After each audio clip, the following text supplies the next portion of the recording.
What is up, guys? Dashing here for episode 502 of Community Universe Mode and edition number 134 of Monday Night Fusion. It is good to be back after our cheeky little one-week hiatus. Certainly glad to see you all. Missed you lots. Echo Bateman, you salty sailor. Mark Topper. Quincy, I saw you. Pete. Hey, there's Tim, just in time indeed. Welcome all.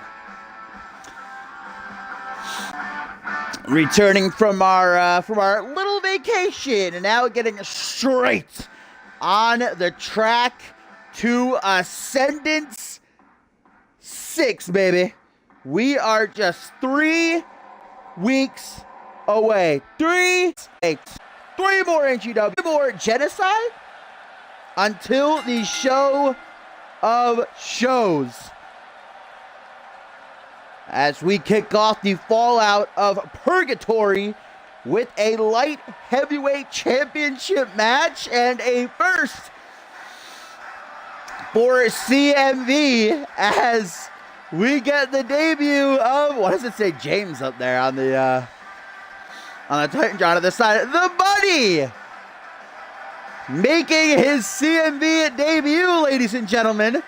And this matchup coming our way after Percy Simmons issued an open challenge for his light heavyweight championship, but claimed that there was no human in all of CMV that could measure up to him. So he extended the olive branch to animals. And the Bunny has answered the call.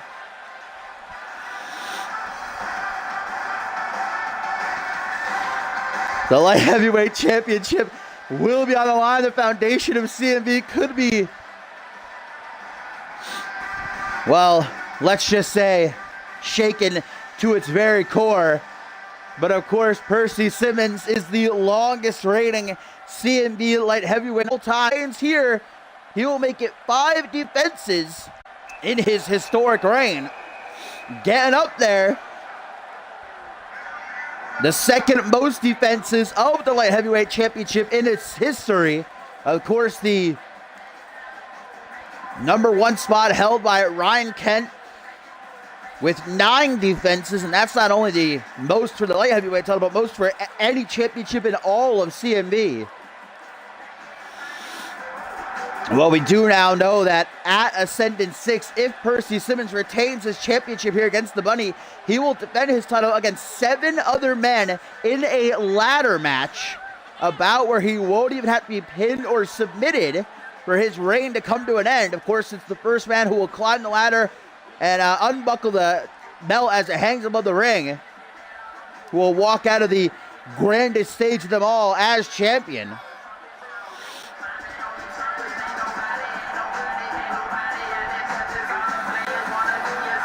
The gold-blooded franchise, the face of change. Man, has he been on a roll as of late, coming off that huge victory just a couple of weeks ago over former world champion Schmitty, and retaining his title at Final Stand against the Leviathan Norman Cottonbelly. Certainly has drawn the ire of many in that Fusion locker room, saying that he's making the light heavyweight title a joke by defending it against these quote-unquote version of the Bunny. The light heavyweight division is certainly getting frustrated with Percy Simmons, but of course 7 challengers are going to be coming Percy's way, or perhaps the Bunny's way. What's up, Zeus? And there he stands, making his CMV debut, the Bunny, debuting. Becoming, I believe, only the 4th man in CMV history to debut in a title match on this side of CMV. The first ever was Justin Sane back in Ascendance 2. The very next night, Levi Marta debuted in a championship matchup. Then just recently, Drake Dunn on NGW debuted in a Rising Star title match. He won the title in his debut. Let's see if the Bunny can get the job done as Percy Simmons shows off his athleticism during the announcements here. And of course, this is just our opening matchup for a pack card. As always, speaking on Schmitty and our main event, guys, he goes one-on-one with the current World Heavyweight Champion Harvey Hastings, just 3 weeks away from the show of shows where, of course, Hastings defends his title against Jacob Ziegler, and where it is now confirmed Schmitty will go one-on-one with Paul Devine, a man who at last year's Ascendance defeated the Asian sensation to become world champion after weeks and weeks of asking Devine for the matchup. Finally, Schmitty snapped and attacked Paul Devine, and Devine finally accepted, but we'll talk about that more later on as Percy Simmons starts strong here against the Bunny with the light heavyweight title on the line. And Simmons, you can't see me, the face of change, looking for a 5-knuckle shuckle, or shuffle, I should say. Look at the shuckle the Bunny's face there, though.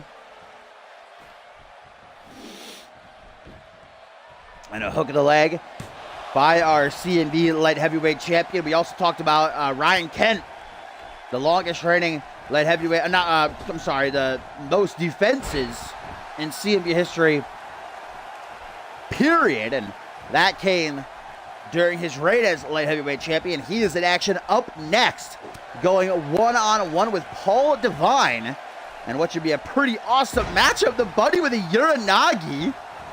All right, then. Brought up into a seated position. The Bunny actually take control momentarily, and Percy Simmons does seem to have a slight height advantage here over the Bunny, and a beautiful running modified neck breaker. I think the Bunny might be bleeding a little bit under his mask there.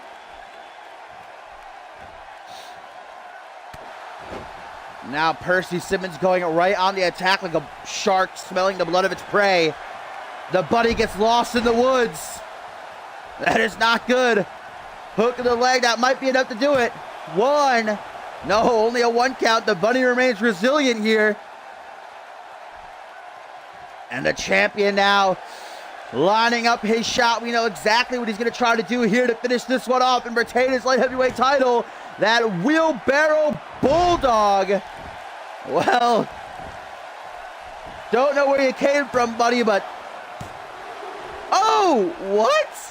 The Bunny kicks out, and Percy Simmons can't seem to relieve it.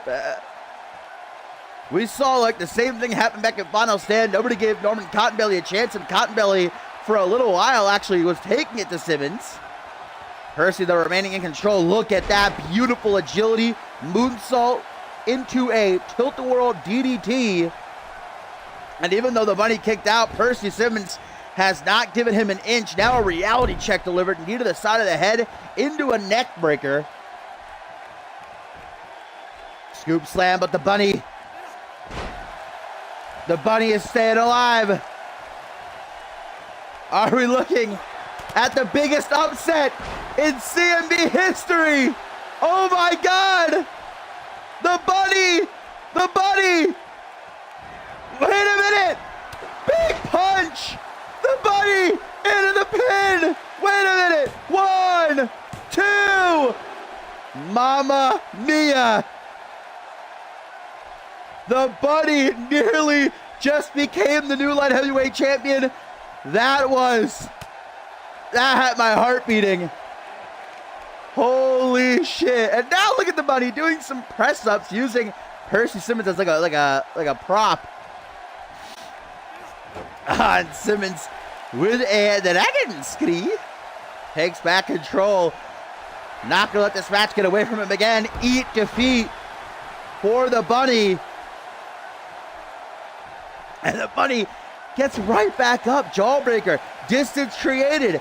Our challenger making his debut in this championship match. The Bunny, this is incredible.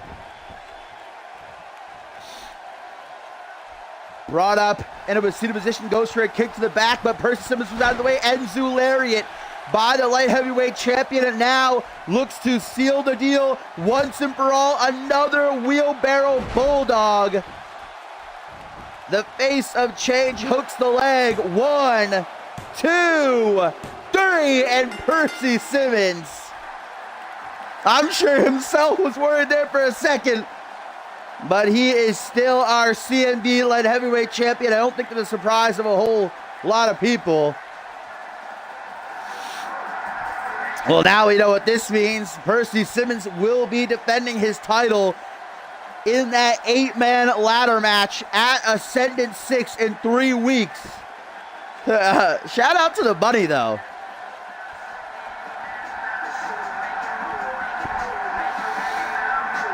Yeah, Peter's going to be all over Percy Simmons for this. Beating up a bunny on live television. This is a Christian fan. Successful heavyweight title defenses to go along the longest reigning light heavyweight champion of all time. Now the second most defenses of the light heavyweight title, and in fact is up there for the most defenses of a singles title in CMV history. Ryan Kent, of course, holds that. Justin Sane is in second. I think Percy with 5 defenses here might tie Chris Andrews. If I feel like one of the Brits reigns, he got 5 defenses. Well, congrats to Percy Simmons, but he has got the light heavyweight division here on Fusion chasing after him. They are fed up with his antics, and at Ascendant 6, Percy is going to have to clutch a big time in order to retain his title in that ladder match.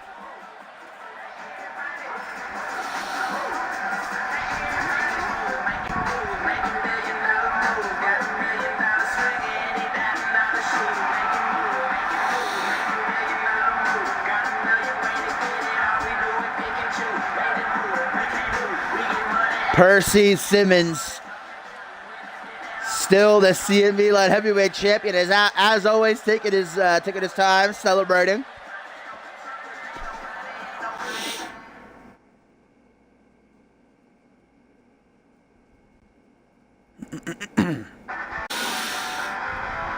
Well, I wasn't lying, guys, when I said that we have a pretty stacked card here tonight, and up next is a testament to that because Ryan Kent is going to go one-on-one with Paul Devine, 2 future guaranteed Hall of Famers.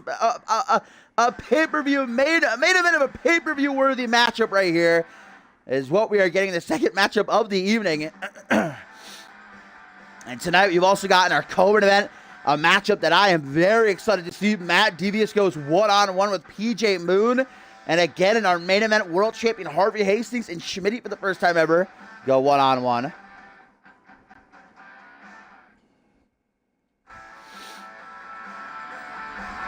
But right now, an old rivalry revisited. Of course, we know that at Ascendant 6 in just 3 weeks, Ryan Kent is to do battle with her of Paul Devine. Quantum going to be coming over from Unmatched for one night only at the show of shows in order to settle an age-old score with the Firestarter. So an opportunity for Kent here to maybe try to get under Quantum's skin a little bit by beating the hell out of his brother, the 5-time world champion Paul Devine, who has that touchdown during that first matchup, finally accepted the challenge of Schmitty at Purgatory, actually. Schmitty was in the front row as we were live from his hometown, St. Louis, Missouri. He was just enjoying the show. Paul Devine would come out of the crowd and attack Schmitty, a receiver when Schmitty had attacked him earlier that week on Fusion. Paul Devine finally said, "You couldn't just let it be. I told you I don't want to face you at Ascendance, but you had to go and lay your hands on me." So the Asian sensation not going to let that lie. So we are getting it, guys. One-on-one, Schmitty, Paul Devine. Once again, Schmitty has never been able to defeat Paul Devine in a fair one-on-one matchup, but last year at Ascendance, Schmitty, of course, after Paul Devine had won the world title in the main event, attacked him afterwards with a personal referee to win the world championship. So in 3 weeks, Devine's going to look to right that wrong, or will it be Schmitty who can finally say he has defeated Devine at his best? And here he comes. I'm sure Ryan Kent saw the performance of Percy Simmons in that last matchup, just shaking his head along with the rest of the light heavyweight division. Ryan Kent busted his ass to make that championship worth something. And ooh, where did that logo come from? Did I get a new Ryan Kent? I just completely forgot. Ryan Kent's got some new tights. I do not remember downloading a new Ryan Kent, but I guess I did. And here he comes, the five-time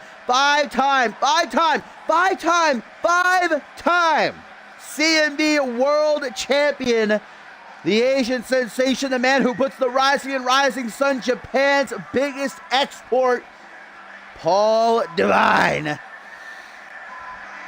Devine coming off a loss against Perry Heaton a couple of weeks ago, and now slated to take on Schmitty at the grandest stage of them all, looking to pick up a victory here, as Schmitty will look to do later on in our main event.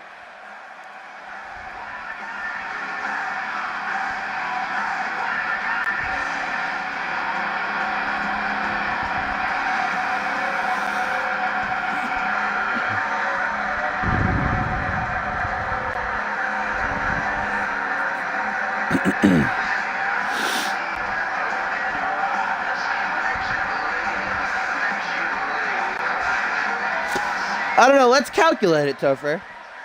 Paul Devine's first reign, he won the world title 2 years ago. That lasted about a month and 2 weeks, I think. And then his second reign, he beat Britt at Ascendance. That lasted 5 minutes. So let's just keep it at a month and 2 weeks. His third reign, he beat Schmitty at, what was that, Retaliation, and held it until the elimination, so that's another month, so 2 months and 2 weeks. Then his fourth reign, he won in beating Hayden at Dark Carnival, but he immediately relinquished the title because he won by nefarious means, so still 2 months and 2 weeks. And then his fifth reign, he defeated that fatal four-way at Regicide and held it until losing it at Homecoming. So I think that was about so I think the total combined reign of Paul Devine and his 5 championship reigns is about 3.5 months, which isn't great, but still Hall of Fame worthy accolades. But it's true, Devine winning the world championship so many times has never been able to have such a lengthy reign, because, again, look back at it. The first time he won the world title, his protege, Reese Matthews, turned on him and beat him for it. The second time he won the world title, in the main event of last year's Ascendance, Schmitty screwed him over. The third time he won it, he then had to defend in an elimination chamber. The fourth time he won it, he relinquished it because he didn't want to win by dirty means. And then the fifth time, he was attacked by Chris Diamond, who cashed in Money in the Bank to win the championship there. And then, of course, didn't get his fair rematch after Harvey Hastings and Global Offensive attacked him, so he didn't get his rematch at Homecoming. Breaking the eyes right there. And Ryan Kent, much in the same boat, is a former world champion. And he's the most decorated champion in CMV history. There's only one championship today in CMV that Ryan Kent has not held, that being the United States Championship. But all of his reigns, and Hayden will tell you this, Hayden likes to bring it up a lot every time Ryan Kent is mentioned, is that Ryan Kent's reigns never usually last longer than a month. Only 2 of his championship reigns have lasted longer than a month, that being the light heavyweight championship reign, which he held for 3 months, and his Alpha World championship reign, which also lasted for 3 months. Beautiful flatliner right there. So these are 2 guys who are decorated champions, would have never been able to hold on to their titles for very long. And of course, Paul Devine, also a 5-time tag team champion, Anarchy champion, and United States champion. Ryan Kent just got his neck checked on that top turnbuckle there. Again, Ryan Kent set to do battle with Paul Devine's brother, Quantum, the man who, for 4 of those tag team championship reigns, was alongside Paul Devine. So Ryan Kent surely looking to send a message, try to get under the skin of the Future Man by beating his brother here tonight on Fusion. Sends a little kiss Devine's way for that senton. And here's a tweet, guys, from our world champion, Harvey Hastings. He says, at Schmitty, a year ago, you and I were destined to fight, and you no-showed like a coward. And then the very next week, you tried to fire me. I'm going to enjoy tearing you to expletive delete shreds. So Harvey Hastings definitely looking forward to getting his hands on Schmitty in tonight's main event. But Harvey Hastings also got to be focused on Ascendant 6, where he will headline. Of course, he'll main event day 1 defending the championship against Jacob Ziegler. We know the main event of day 2, the proper main event of Ascendant 6, hailing live from Wembley Stadium in the United Kingdom, will be Josh Wolf, or rather Fenrir, challenging Chris Diamond in that 30-minute no DQ Iron match for the Alpha World Championship. Belly to belly, brings Divine back into the ring right there.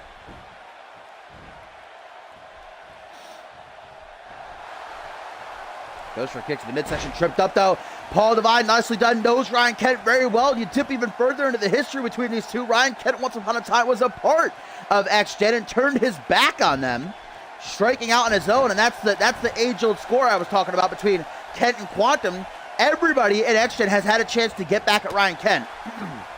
Tim O'Have, of course, and Ryan Kent had a lengthy feud last season, and then Paul Divine and Ryan Kent have fought multiple times. Quantum never got his chance to get back at Ryan Kent for turning on X-Gen, so that's his opportunity at Ascendant 6, and you saw Paul Divine hit the catchphrase, but then Ryan Kent countered the Divine intervention, now working a stretch muffler, but Paul Divine going to get a rope break. Nice call by referee Murphy.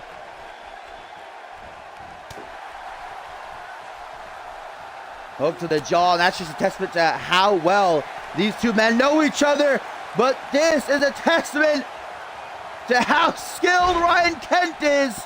The Kent Clash. 1, 2. Oh, and a near fall.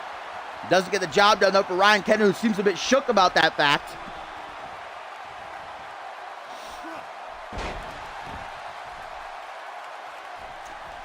And we have a tweet here from Cabra.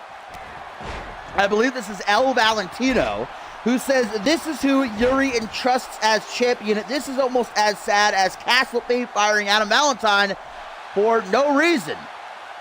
El Valentino, of course, a part of that 8-man heavyweight championship ladder match at Ascendant 6. So he'll get his chance to, I believe he was talking about Percy Simmons in that tweet.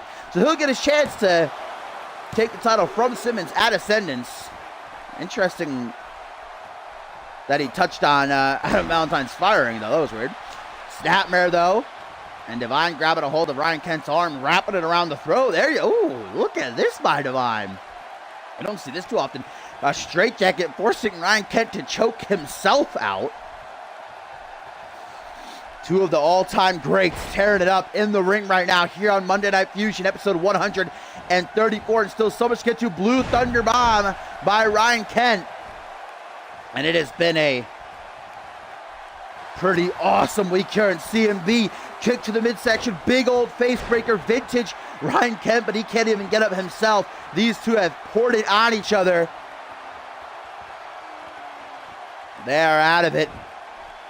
Ryan Kent, though, trying to get to the pin, mustering whatever he has left, but that's going to be a cheeky, that should be a rope break for Paul Divine. That is a very blatant rope break. Luckily, Divine kicks out himself, though.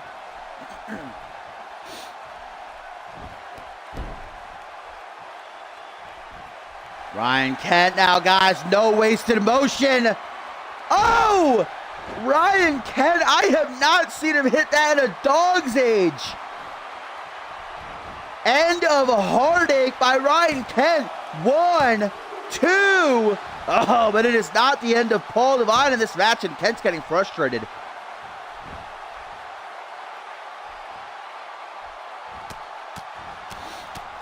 See the emotions boiling over for Ryan Kent. Getting agitated. Telling Paul Divine that's all you got. I expected a better fight. Well, this is the fight that Ryan Kent's going to get times 10 from Quantum at Ascendant 6, especially if Kent is able to defeat Paul Divine here. You know that's going to piss Quantum off. Oh! And speaking of Quantum, a timestamp out of nowhere. 1, 2. But the resiliency of these two superstars. They are refusing to go down. Earlier in the match, Divine tried to hit this and Kent counter. Let's see if the second time is the charm. Kick to the midsection. Ryan Kent about to get a little Divine intervention injected into his life. Into the pin. Will that be enough to do it? Nope. Now it is Ryan Kent who gets lucky with the rope break. And this matchup going to continue now as we get a wheelbarrow facebuster.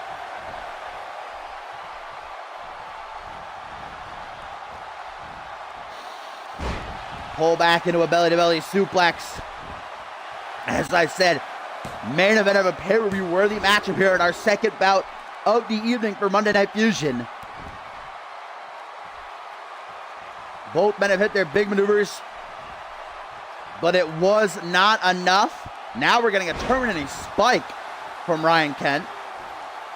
Up next, guys, a matchup that I am very excited to see. First time encounter between MF3, the Angel of Fusion, and the big dog, Peter Thompson. I look at Ryan Kent getting back at Paul Devine for earlier with this straitjacket, choking Devine out with his own arms, and meanwhile digging that knee as well in the middle of the backup. Just a truly well-rounded, devastating lock that Paul Devine had trapped him, but he's going to find a way to escape there.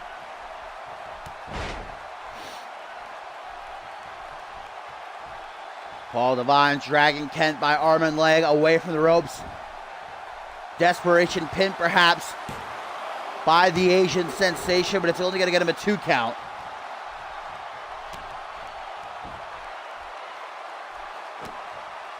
Stomped down out of the face. Paul Devine continuing to slowly and methodically work on Ryan Kent. These two went at each other pretty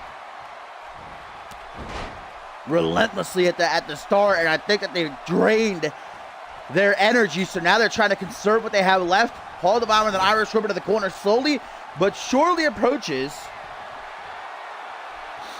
Put up on the top rope, not a place that Kent wants to be. Paul Devine's got something cooking up in that mind of his, but Kent counters, and Kent is not a frequent flyer. That is exactly why.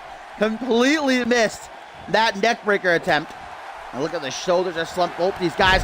Clothesline from hell by Ryan Kent. Kent is pulling out all the old shit. I never see him hit anymore. Followed by another Blue Thunder Bomb in order to deal with Paul Devine.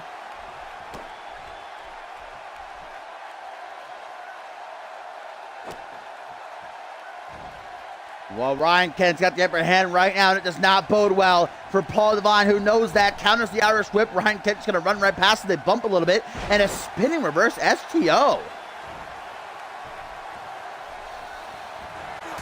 There's a timestamp right on the button. Second time, Ryan Kent is hurting. Paul Devine tries to capitalize and maybe look to finish this matchup off, but Ryan Kent's not done just yet. Falls into the pin for a lateral press, just a 2 count. This time last year, these two were headlining Ascendance 5. Ryan Kent went into the shows as Alpha World Champion. Devine, of course, went in to battle Chris Andrews for the vacant World Championship. They are on different paths now, and Ryan Kent with End of Heartache number 2 to the pin. 1, 2.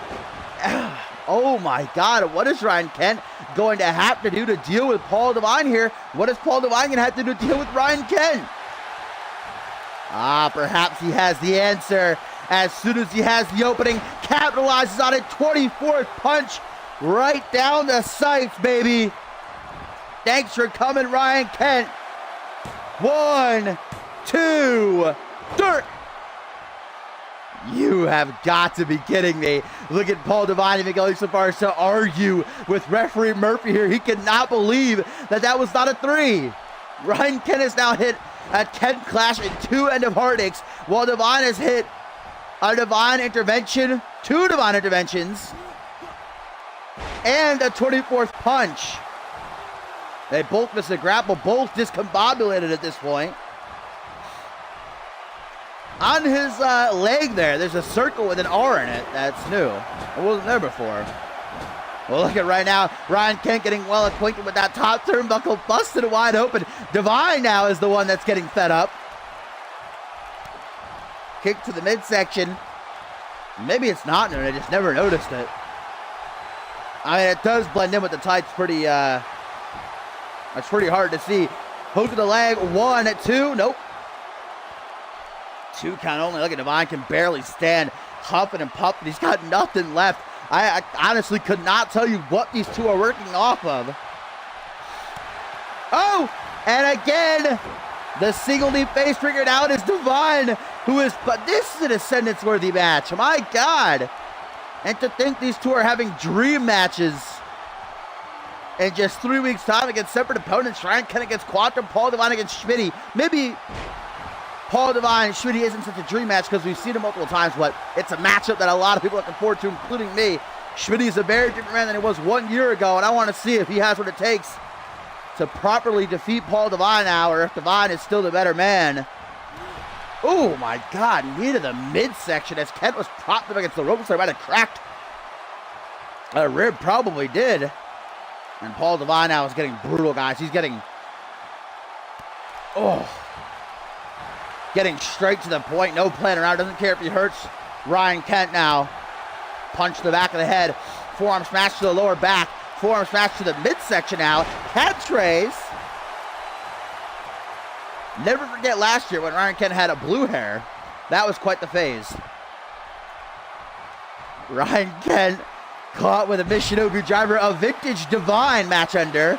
He and his sister Jade have won multiple matches with that move before, but it's only going to get a 2 count now. And as the distance is put between them, Paul Devine cocks it up for one more 24th punch and just collapses into the pin.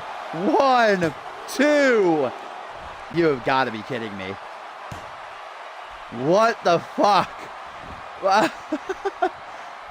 Paul Devine, dude, is beside himself. I mean, I can't really expect anything different when you put these two in a ring against each other. They've only fought a handful of times one-on-one, but this has definitely been their best encounter to date. Don't know that this match is going to end. Ryan Kent doesn't want to lose and give Quantum that satisfaction. Paul Devine doesn't want to lose and give Ryan Kent, an edge heading into the fight against his brother Quantum, and also doesn't want to lose so that, Schmitty can see any weaknesses, which is what Devine's going to be looking to see later on in our main event, I'm sure. But Ryan Kent, guys, has his finger to the trigger. Gonna go back to the Kent clash, but Paul Devine counters it. Catchphrase, numero tres. Ryan Kent is rocked, hook to the jaw and from behind, sleeper slam. To the pin, that'll be a rope break. I think these two would realize by now where the ropes are. Ryan Kent goes low. Paul Devine had it well scouted though. What a wicked looking DDT that was to drop him right on top of his head. Stomp to the lower back. Paul Devine once upon a time was a pretty talented high flyer, but for the past season and most of last season as well has realized that can cost you big opportunities. Doesn't really go out the top rope anymore, not out the ropes anymore. And that might be what could have given the advantage here against Kent, because Kent, through and through, has always been a powerhouse.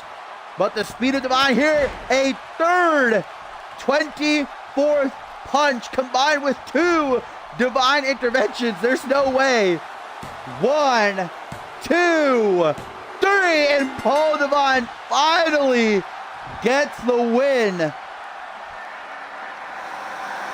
After a third 24th punch, the Asian sensation endures a war here with Ryan Kent, and that is great preparation for what will surely be the same against Schmitty at Ascendant 6 in 3 weeks. Is Ryan Kent ready for Quantum?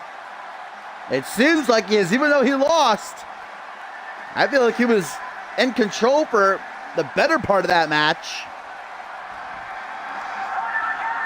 Well, now it's up to Schmitty later on in our main event to try and match Paul Devine's momentum, because Schmitty also is coming out with a loss from a couple weeks ago over Percy Simmons, so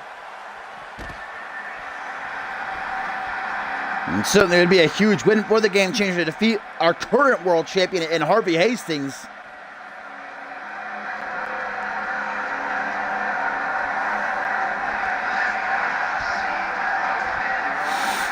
Paul Devine putting on yet another banger here on a Monday Night Fusion.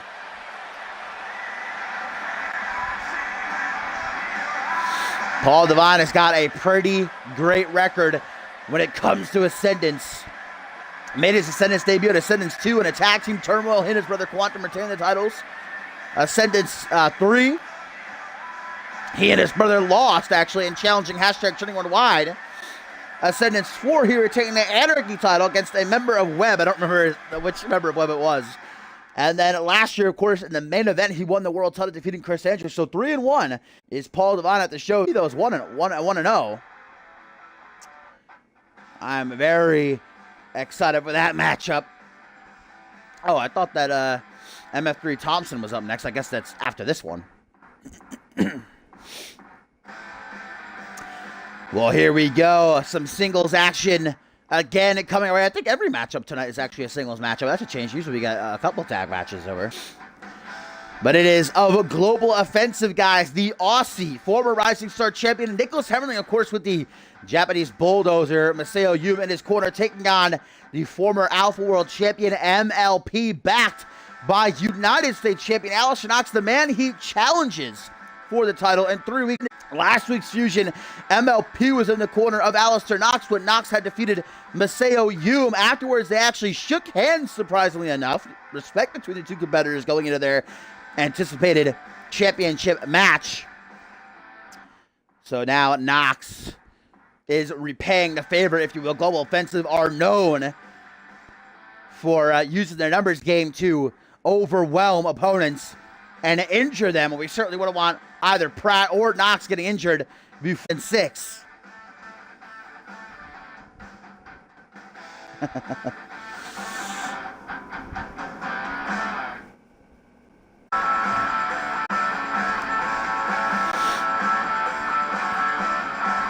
Global Offensive definitely have been making their mark here for the past few months, and led by Harvey Hastings, of course, our current world champion, who headlines Ascendant 6, defending his world championship against the Scotsman Jacob Ziegler. A very international flair to Ascendance this year. Live, of course, for the first time ever outside of the States from Wembley Stadium in the in the UK.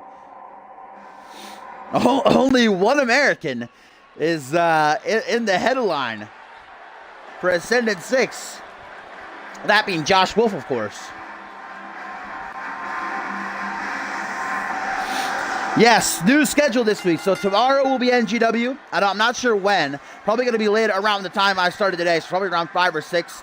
And then Genesis from now on will be on Saturdays, so probably around 3 or 4, I'd imagine. But here comes Global Offensive, and it is Nicholas Hemmerling in action. The big man, you watching ringside, losing to Alistair Knox last week. What a match they had, though. Great matchup between them. Looking to pick up the victory here and pass momentum off to their leader, Harvey Hastings, for our main event. Tonight, guys, we've also got Prince Brent in action. He'll go one-on-one with 1/3 of our trios champions of the BRC, Chris Sullivan. Of course, they're 2 of the 8 competitors for the light heavyweight championship ladder match at Ascendant 6. Has been confirmed that both Nicholas Hemmerling and Masao Yuma will be a part of the 3rd annual Slick B Memorial Battle Royal, the biggest Memorial Battle Royal in history. The 2 prior years, it's been 20-man. This year, it will be a 30-man over the top rope Royal Rumble. Well, here he comes, a man who was on the shelf for nigh upon 6 months. Former Money in the Bank winner and Alpha World Champion MLP returned on Fusion about a month ago after Alistair Knox had retained his championship against Billy Shaw. Knox went on a bit of a rant and then proceeded to try and attack the defenseless Shaw afterwards, and MLP would make his way back out the CMV arena, saving Billy Shaw. But as I touched on last week, it seems as though there's now been a bit of respect formed between Pratt and Knox. They shook hands, and it is, I already had that feeling that MLP Alistair Knox is going to be a phenomenal match.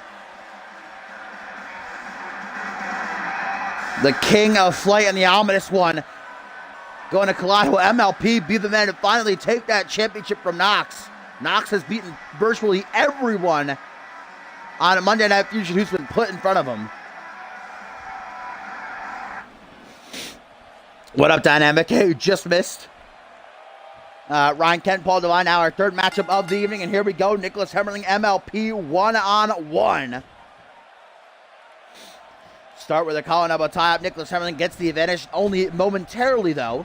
That side of headlock tossed out. MLP waits for him to rebound. MLP usually isn't the bigger man in the matchup, but he is slightly here against Nicholas Hemmerling. Big waist side slam by Pratt, showing off some strength. Obviously, with the moniker like the King of Flight, you know that MLP loves to zip around the ring, loves to go up the top rope, off the ropes.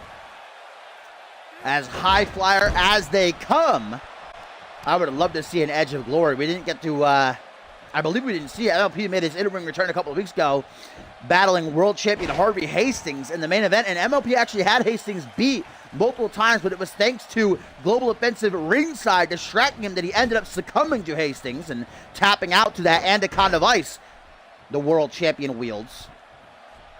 So MLP definitely has some beef with Global Offensive to settle here. Another wayside slam. Tim, are you as heartbroken to know that Ding Dong and Julian left owning plays? I appreciate Zach being there now, because I love Zach, but never forget Ding Dong and Julian. It won't be the same. Stomped down on lower back down. MLP, there we go.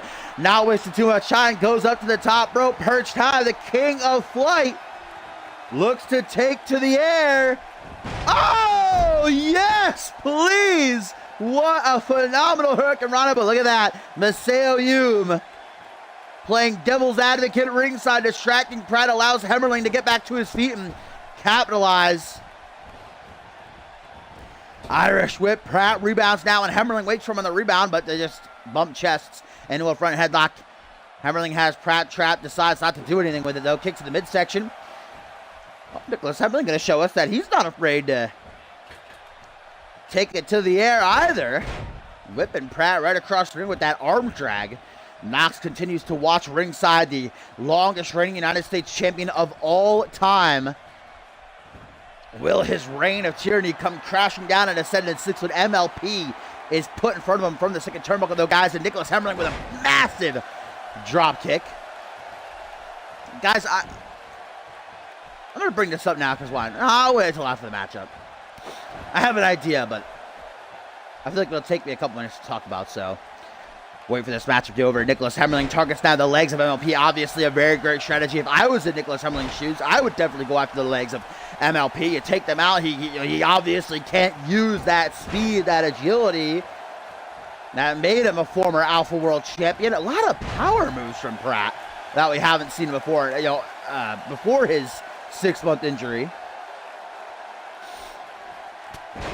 Reverse DDT by MLP with a slap to the tit. And the way down, up next, guys, MF3 going one-on-one with Pierre Thompson. What should be a pretty awesome matchup. First time encounter between the two. Excited to see that. Into the pin. Here goes Pratt looking to finish one. Only a 1 count.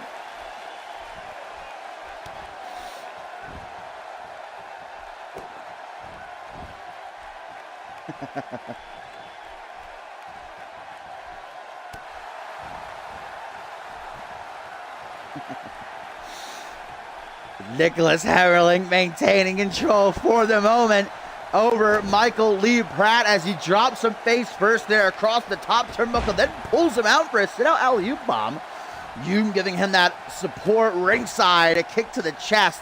Knox, I don't think, is out here to cheerlead for MLP, more to watch. Global Offensive, it's a common enemy that Pratt and Knox have in Geo.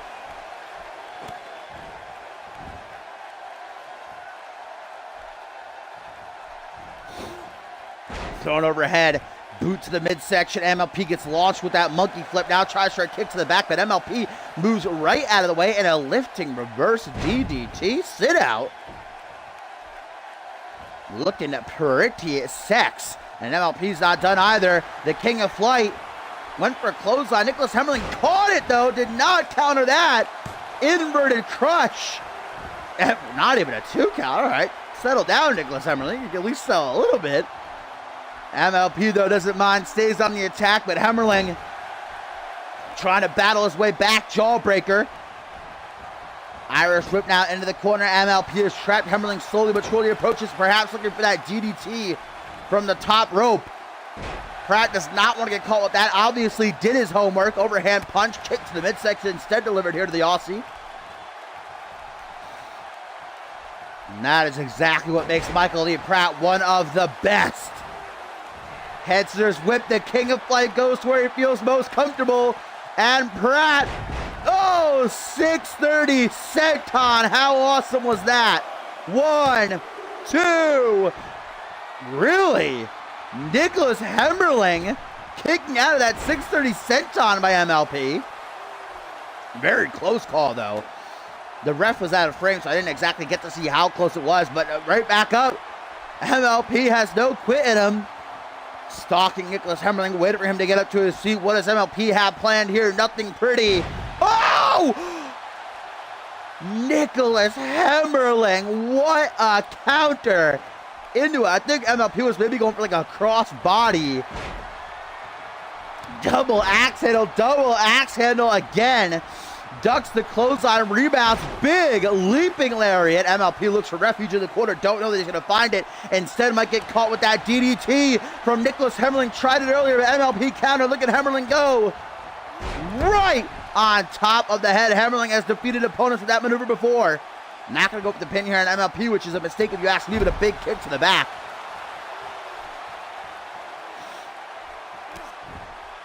Kick to the back again, and now it is Hemmerling, equally as comfortable up high, perhaps looking to hit that swanton bomb of his. He pinned Schmitty, a former world champion, with that maneuver. Will he pin another former world champion? No, MLP's got it well scattered, moves right out of the way. In the nick of time, MLP turns to the CMV Universe, thriving off of their energy late in this matchup. Been very slow pace between them, but very, very good. Back and forth, another Uranagi slam by MLP might set up Nicholas Hemmerling in the perfect position. MLP goes up top again. And once more, you got your flash photography. 630 senton, absolutely breathtaking. 1, 2, 3, and MLP is victorious.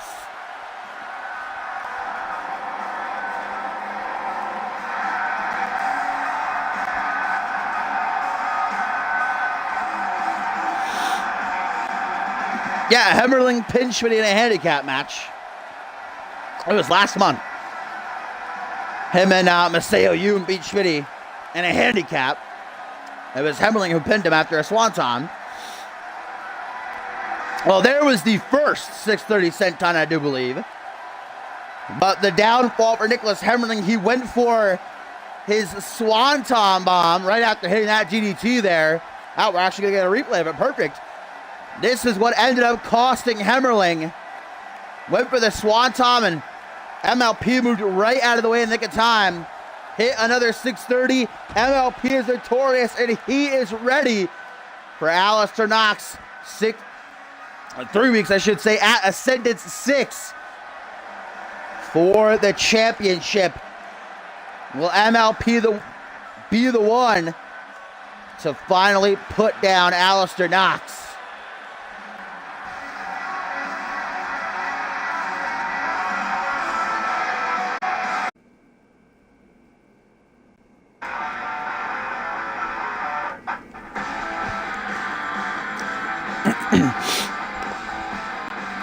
The pre-show panel is still a thing, yeah. Ascendance Week, I don't believe they actually posted the schedule of Ascendance Week. It's going to be Monday. Excuse me. So Ascendance itself is a 3-day run on the 11th, 12th, and 13th of August. But that week will start on Monday, obviously, the 8th of August, which is when attires are due as well. If you want a special attire done for Ascendance. But Monday will be Fusion and NGW. Tuesday will be Genesis. Wednesday and Thursday will be reruns. I think Wednesday I'll do probably Ascendance 1, 2, and 3. And then Thursday will be Ascendance 4 and 5. And then Friday morning,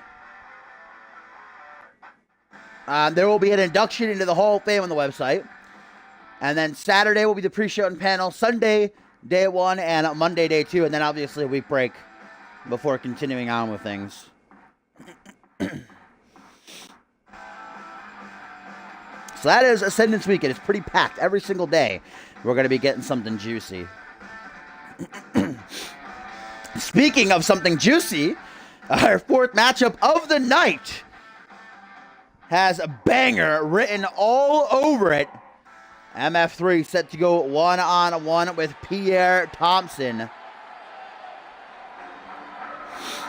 Thompson been struggling as of late, though, giving up that win to Prince Brent last week.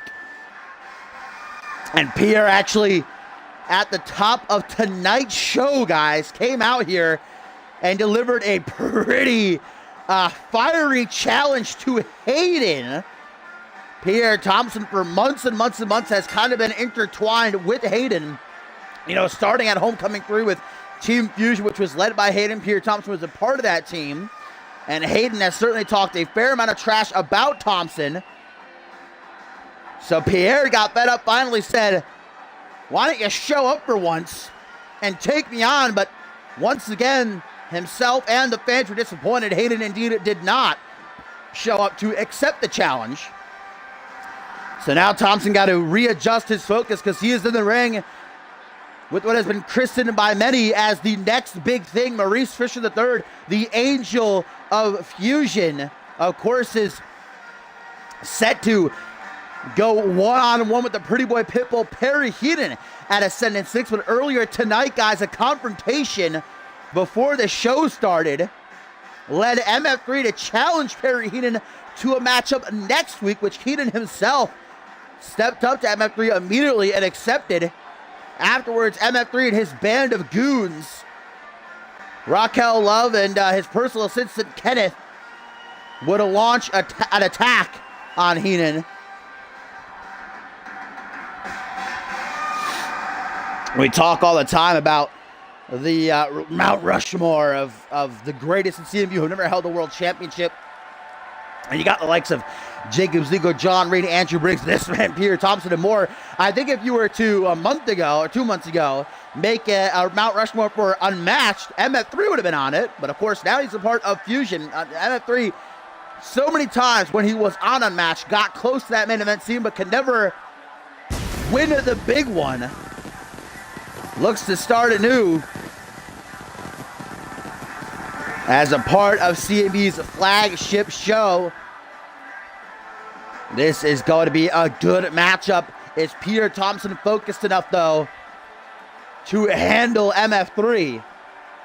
Speed meeting power.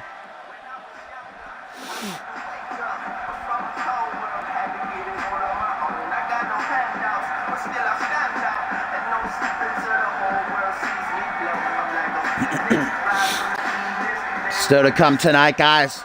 Right up next after this, Prince Brent, who's coming off a win last week over Pierre Thompson.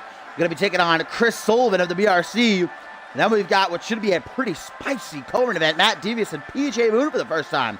Going to go one-on-one and another first-time matchup in our main event. World champion Harvey Hastings against the game changer Schmitty. This is a pay-per-view worthy fusion.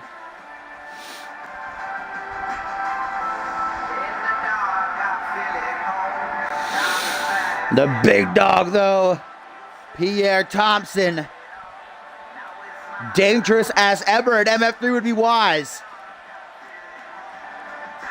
not to underestimate Thompson. So here we go, MF3. Pierre Thompson. Referee Murphy rings the bell. Let's get it on our fourth matchup of the night. They're going to meet middle of the ring, and Thompson's power immediately showcased with that pendulum backbreaker. MF3 going to have to utilize his speed and his agility, his unmatched, no pun intended, athleticism. Shoulder to the midsection, knocks Thompson. What am I, fucking old boy from Lord of the Rings right now? Fucking Schmeagol? Gollum over here? Elbow to the side of the head, though, and referee Murphy, one of the quickest counters in the game, is already at 3. Jawbreaker there by Fisher. We know that Fisher would not be. Oh, that was right on the concrete, guys. Of course, MF3 couldn't have hit it like 2 inches to the left, right on the concrete, the exposed concrete. Went Pierre's neck, and now at a count of 7, MF3. I was about to say, is the kind of man who would not mind taking a count out win. Can Thompson get up? Count of 8. 9, and Thompson, whoo, with a second left to spare. Big Uranagi side slam.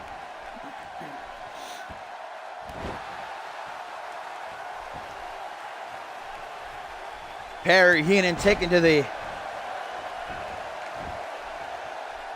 medical office after that attack by MF3 and his goons earlier tonight. But it remains next week. We will get an early preview of Ascendant 6. MF3 and Perry Heenan going to go one-on-one. Here, Thompson right now, and I think that's probably one of the most underrated matchups of the, well, currently known Ascendant 6 card. 3 days of action. You know, there's still a lot more matches to be announced. I think there's maybe 14 or 15 matches currently announced for Ascendant 6. I can let you know, though, I am privy to the knowledge that the pre-show and panel, which, of course, as previous years, is open to anybody. It'll be on Saturday, on a nice weekend day there. The party will be open to anybody who wants to come in and out, talk about the show and everything. But the pre-show and panel will have 7 matches. Day 1 will have 8 matches. Day 2 will have 9 matches, so 24 matches in total over 3 days. And Pierre Thompson up onto that second turnbuckle. The big man looking to fly with a double axe handle. And now Thompson kind of like, formulating a bit of a game plan mid-match. Grabbed by the back of the head. MF3 leaned up against the rope. Certainly not a place he wants to be, but dropped out of that apron. MF3 decides it's a good idea to taunt right in his face. Well, I guess it was. Then a punch crack to the jaw. Goodbye, Thompson. Again, this fight gonna spill to the outside area. Count of 1, and Thompson looking a bit groggy. Face first off the steel post. Kick to the chest. MF3 is having a field day here with Pierre Thompson, a former international and United States champion. In fact, last year's Ascendance is where Thompson walked into the event as international champion, actually lost it there to Guri Sukhanov. And it's not even that MF3 isn't a former world champion. He's never held any championship in CMV. It's got a lot of people scratching their heads. Because MF3 truly, he's got an ego. But he is an awesome competitor in that ring. One of the best, I'd say. Out on the apron. Why does MF3 want to fight? Maybe he realizes he can't hang with. I don't know. I don't even want to guess. I don't want to get on MF3's bad side here. But he really wants to fight ringside in this match. Thought for a second he was going to try for a moonsault or something. Yo, what up, Heyman? Well, front headlock now. MF3's definitely got something planned for Pierre Thompson. It looks like a hangman's face buster on the outside of the ring. Maybe MF3 wanting to use this environment as a weapon. Those thin pads offer little to no protection, but look at there goes Thompson now. Firing back, sending MF3 right into the steel steps. No, it is the 11th, 10th, and 11th, 12th, and 13th. It was originally the 10th, 12th, and 13th, but now it is the 11th, 12th, 13th. Saturday, Sunday, Monday. Count of 6, though, and a lot of close countouts in this matchup, but Pierre saves us from a tainted ending. This has been a surprisingly slow-paced matchup, which I guess benefits Thompson as the bringing his strength to the bout. Lateral press, though, MF3. And look at MF3 now. That ego of his, the cockiness coming to play. Puts this knee to the back of Pierre's head and just admonishing the CMV universe, who obviously put their full force behind Thompson in this matchup. Pooh, elbow, though. And the play of the day exploding right out of the corner. Thompson must have caught a second wind. And now the 18-inch python showing off, drops the bow across the chest. Ooh, neckbreaker. This is one of my favorite maneuvers of Pierre Thompson. Into a butterfly suplex. Thompson proving he's not just a big meathead. He's not just a big dog. He's technical as well. But now Thompson reels MF3 in. The highlight 1, 2, ooh. And a close call nearly brought it home for prime time, but Fisher just nearly edging out of the pin. Reverse DDT now by MF3, and the Angel of Monday Night Fusion might just be catching his second wind. Crack to the jaw, ducks under for a butterfly suplex of his own.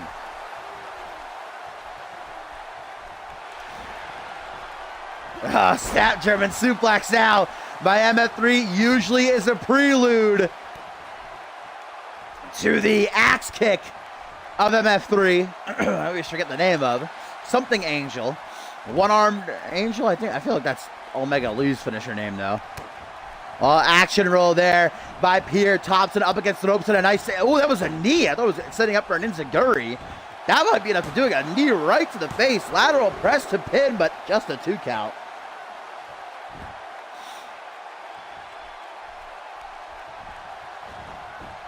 What about Kenji Murakami? Never forget. Anybody remember him? That's absolutely how you announce prelude. Well, MF3, guys, just went for the super kick to the gut, which is what he uses to hunch his opponents over and then go for the axe kick. Thompson sidestepped it, not going to be able to sidestep that Shining Wizard.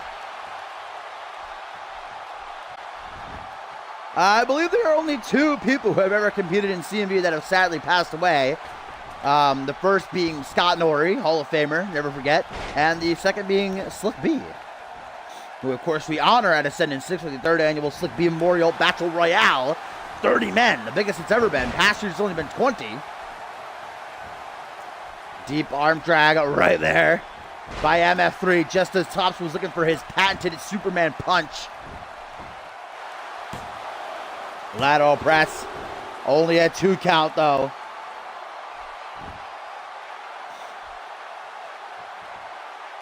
This matchup was every bit as good as I thought it was going to be. This could be a great Ascendance matchup, but they are both putting it all on the line like they are at Ascendance. You know, MF3 wants to continue his winning ways here on Fusion. Pierre Thompson wants to get out of this rut he's been in, prove to Hayden that he's worth, answering the challenge that Thompson laid down earlier tonight. Here, Thompson wants Hayden at Ascendance, but Hayden refusing to. Oh, yes, please. Fireman's carry spun out into a almost like Samoan driver. Pin attempt got a close 2 count. And here we go. MF3 now has another opening. This time, can he secure the victory with it? Super kick to the midsection. Off the ropes, and there's the heel of his boot to the base of Thompson's skull. 1, 2, no! Thompson hit the highlight, it wasn't enough. MF3 now gets the axe kick, it's not enough.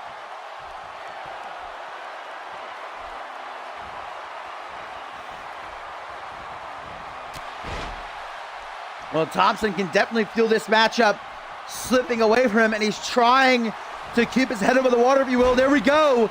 A last-ditch effort to maintain control and get the victory. A second play of the day. All he's got to do is fire off another highlight, or maybe going to go for the full muscle buster. Yes, he is. Thompson pulls this out on only the most desperate of occasions. Right down onto the neck. Good night, sweet prince. MF3 has been sent to La La Land. The yard has been claimed. The big dog is hungry, and he has had his meal. MF3, man. What is with these pay-per-view worthy matches tonight? First round, Ken Paul Devine. Now we've got MF3 and Thompson delivering this banging match. Well, now it's MF3 who up high is looking for something big to sway. Sit out face buster.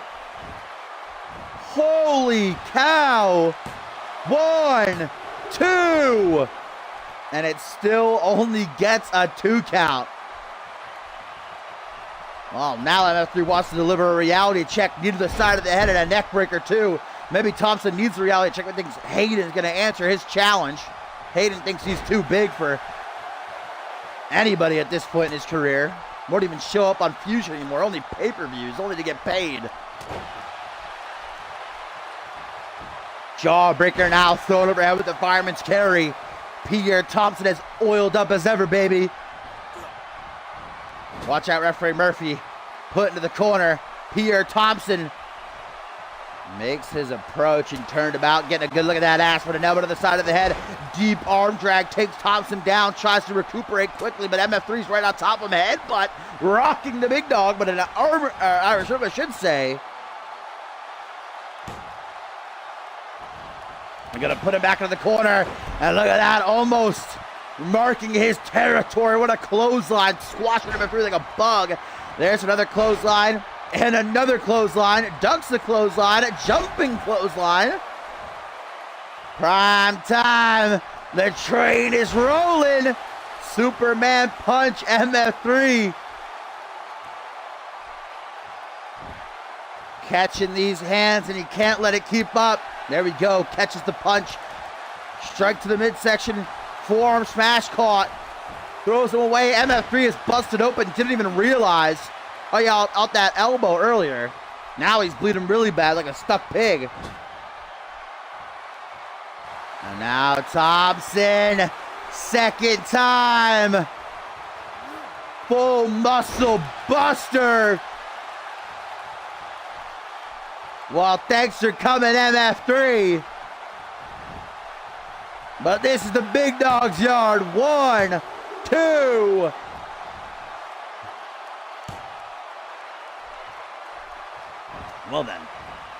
Well then, don't really have anything to say. What a matchup ends up going like earlier tonight.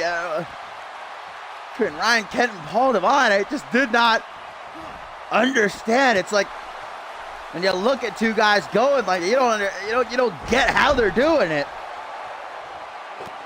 Now we've still got two matches that can be equally as banging. Matt Davis and PJ Moon, Harvey Hastings and Schmitty in the main event. Well, this is your buncha right there. Thompson trying to cook up anything to get the win at this point.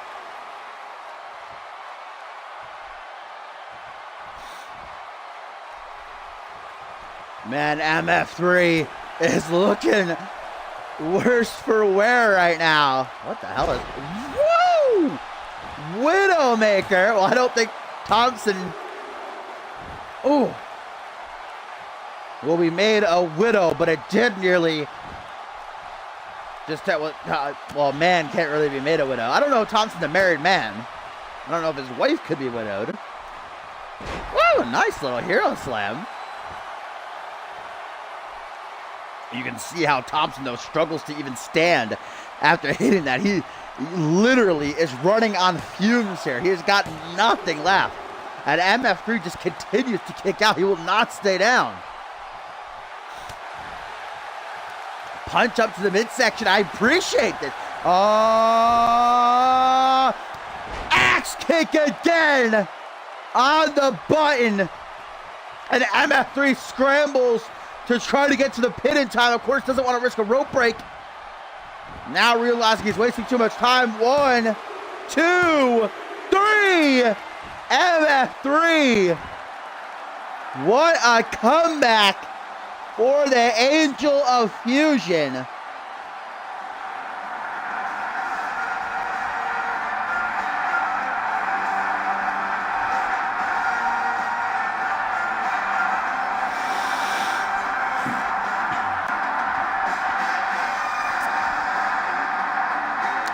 What up, Diamond?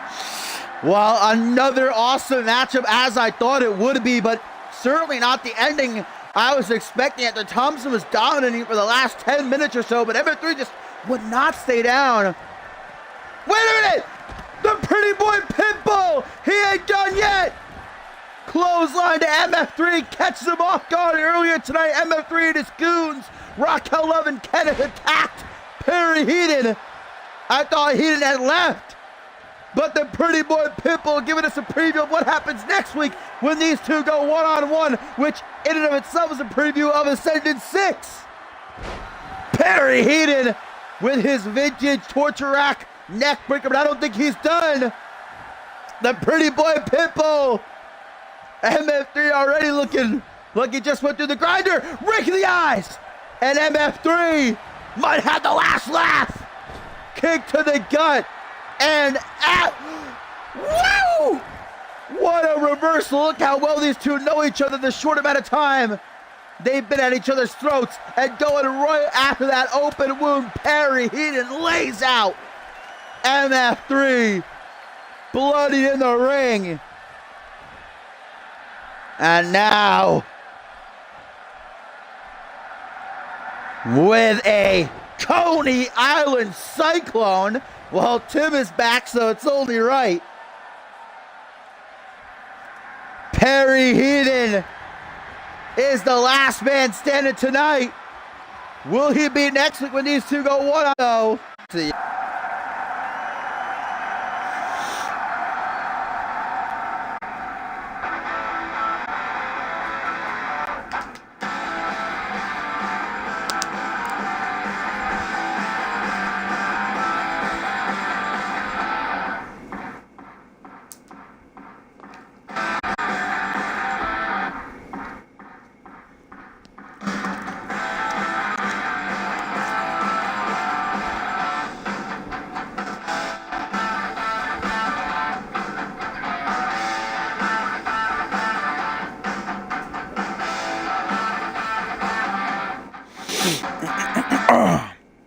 Yo, what up, Eli at Porter?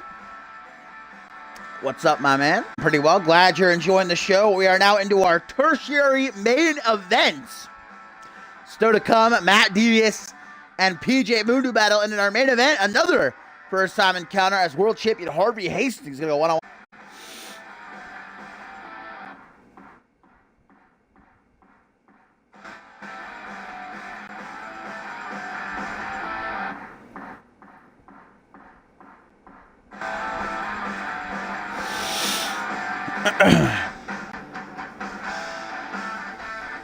Yeah, low-key, Son's threatened to bring Scott Norrie back from the dead if I ever name anything after him, so.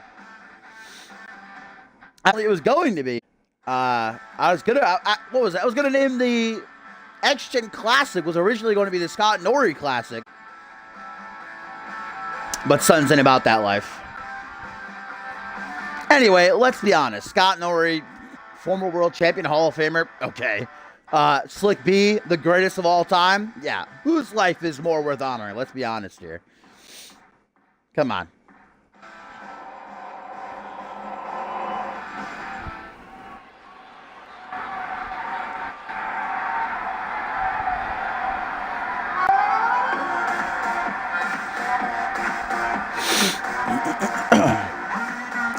Well, guys, this should definitely be an interesting matchup. Prince Brent is coming off a huge win last week over Peter Thompson, who we just saw again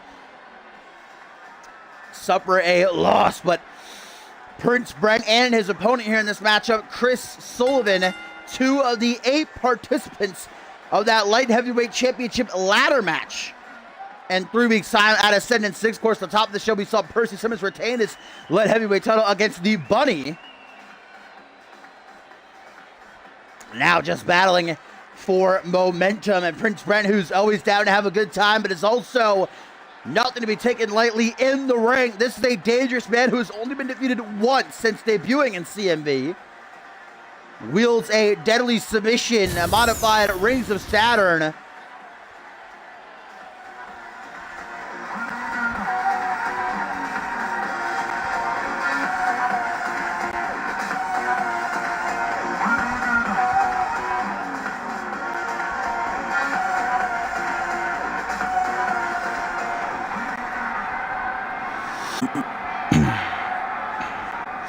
Chris Sullivan now to the ring alone, but he will be here.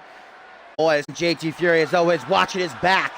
We do know that Flashy and JT Fury will be a part of the 3rd annual Slick B Memorial Battle Royal. And Sullivan actually let out a tweet, I think it was last week, saying that the BRC would love to defend their title since they are not at Ascendance on the go-home edition of Fusion, which would be in 2 weeks. See what General Manager Yuri Sokolov has to say about that.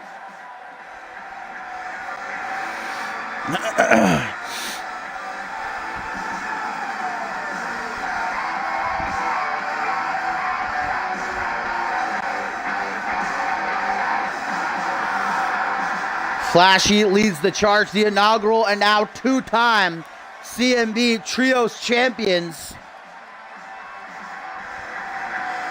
Always have been fighting champions, but it is Chris Sullivan who had ascended in 6 will have that opportunity to become a double champion and win his first singles title.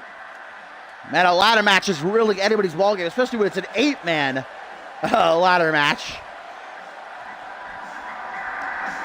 I think we've only had one other 8-man ladder match ever in CMV history. That was back at Death Wish at the top of this season, in which Chris Andrews became international champion. We also know that at Ascendant 6, there will be the first ever 7-man Money in the Bank ladder match from Genesis. Of course, it was a historic announcement that Tim LaFave is back. 7 months he's been out of CMV and returning. His mother, of course, the general manager of Genesis, Castle Fave, gave him a free pass into the Money in the Bank ladder match, making it a 7-man, which of course drew the ire of many, including Xander Slate, Rooster Teeth, Kevin Silva, and others on that, the hashtag, okay, the hashtag no confidence campaign just added more fuel to the fire. But Tim LaFave is back, actually making his in-ring return not this Saturday, but the Saturday next. Actually, I think the poll is still running on our Twitter if you can find it. It's probably buried after Cop posted like 800 things the other night. You can vote for who his return opponent will be: Xander Slate, Randy Borton, or the Bloodbird Chris Andrews. When Chris Sullivan go, Boston Zone, very well-rounded, mainly from Chris Sullivan. You're going to see a lot of flashy maneuvers. I wouldn't classify him as a high flyer, but every so often he'll hit a moonsault or a Hurricane Rana.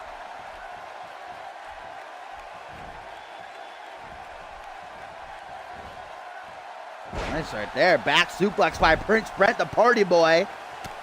Not looking to take his second loss. Trying to become a light heavyweight champion in Ascendant 6. Ooh! And the complete lineup, of course, is these two: Prince Brent, Chris Sullivan, the champion, Percy Simmons, Brandon Rain, El Valentino. This is my shit dashing memory, as always, coming into play. Fuck me, okay, it's Prince Brent, Chris Sullivan, the champion Percy Simmons, Brandon Rain, El Valentino, Joey Diaz from NGW getting called up. That is a huge opportunity for him, so that's 6. The other 2 I'm not going to be able to remember. My memory is so bad. I'm very sorry. But two others. I'm so bad, man. Where are they going? This fight's spilling up the ramp. It is a standard singles match, though. Referee Murphy had a count of 3. Looks like Prince Brent, luckily, though, is trying to bring the fight back down towards the ring. Sullivan's having none of it. He probably should have let Prince Brent take him.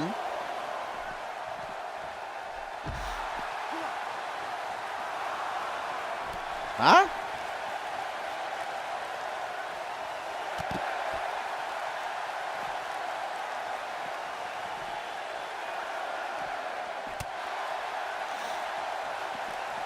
Well, guys, we're at a count of 7. There you see Chris Sullivan book it. JT Fury. Where's Flashy? Flashy's just sticking. Oh, there he is, chilling. Flashy ain't going nowhere. He CBA. But thank the Lord, this matchup, we have so many close calls to countouts in this match. Now, the trios titles will not be defended at Ascendance. Chris Sullivan is a part of the Light Heavyweight Championship ladder match. Flashy and JT are in the Battle Royal. But Chris Sullivan said that the BRC did want to defend the titles on the Go Home edition of Fusion, which is in 2 weeks. Spear by Prince Brent. Usually, Cruzy plays as a prelude to the modified Rings of Saturn that Prince Brent likes to utilize to defeat his opponents. Right now, going after the leg of Chris Sullivan.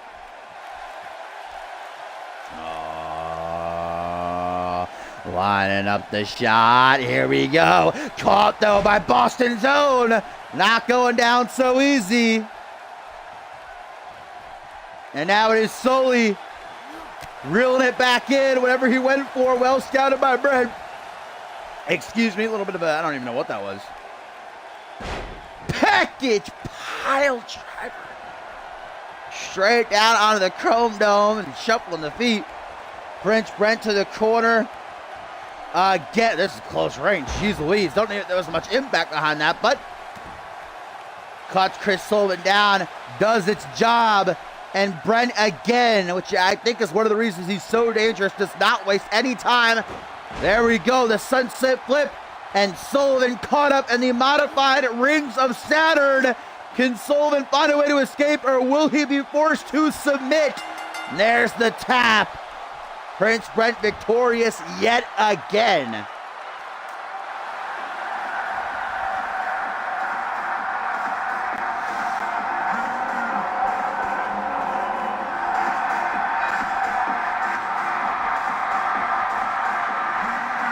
Prince Brent victorious here, guys, over Chris Sullivan. Oh, but wait a minute. The party boy is not done. Prince Brent sending a message to the 6 other participants in the light heavyweight title ladder match at Ascendance, including the champion Percy Simmons. I guess Slashy and Jade happen. Boy, pretty heel.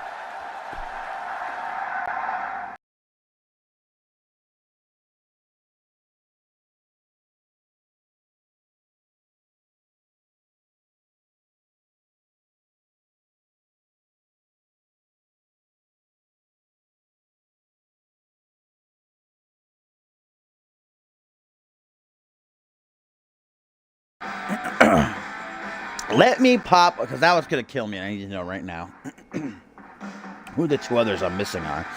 So, Prince, Chris Sullivan, the champion Percy Simmons, Brandon Rain, El Valentino, Joey Diaz. This is a very match we have out next, but yes, Rob Cross and Chase Henderson. I'm so stupid. I got such a bad memory. 6 for light heavyweight championship. Big win for Prince Brent there. And a cherry on top with the attack. Definitely a message sent. But now it is time for our co-main event, my fine feathered friends. First time in... What the fuck is that? First time encounter. As we have got the hero killer, Matt Devious, to square off with the one and only PJ Moon. Both these men have got big dates in 3 weeks' time at Ascendant 6. Matt Devious, of course, does battle with his former best friend, Andrew Briggs, and that highly anticipated matchup. And PJ Moon once again wage war against the baller, Chris Diamond, in a matchup that Diamond has the power to choose the stipulation. As of yet, Diamond has not revealed what the stipulation will be, but PJ Moon has agreed to go along with whatever he chooses in order to get his hands on him yet again.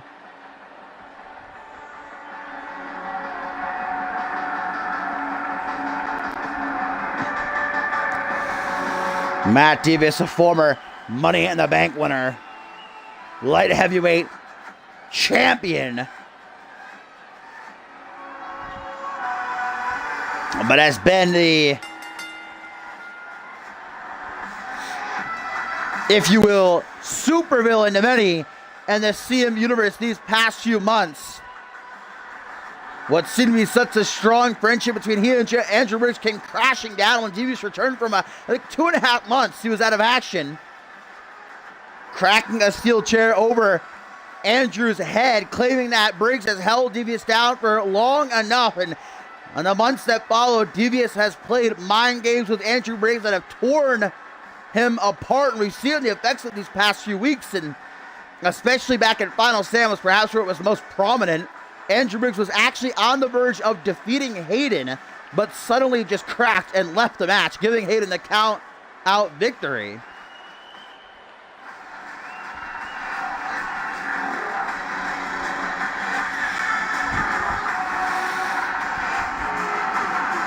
Matt Devious is a dangerous man, but he's going to be standing across the ring from somebody who is equally as dangerous, if not more. Since coming to CMV, PJ Moon has only incurred 1 loss That was in the finals of the Deadly Games tournament at Final Stand. These past couple of weeks, PJ Moon has been on a tear, with his target, of course, being Chris Diamond at Ascendant 6. It is not going to allow Devious to stand his way. Remember, guys, our main event soon to come. World Champion Harvey Hastings goes one-on-one with Schmitty.